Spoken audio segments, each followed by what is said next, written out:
You are looking at Julian's pronunciation guide, where we look at how to pronounce better some of the most mispronounced words in the world, like this other curious word. But how do you say what you're looking for today?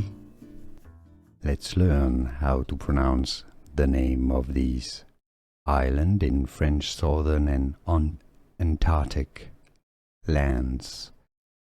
Let's learn the French pronunciation and how you can easily say it in English as well.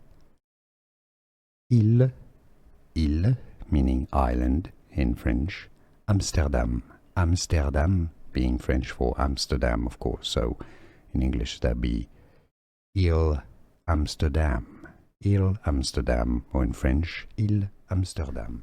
Here are more videos on how to pronounce more confusing words and names too many mispronounced. Like this video if you found it useful. I appreciate your support. I'll see you soon and thanks for watching.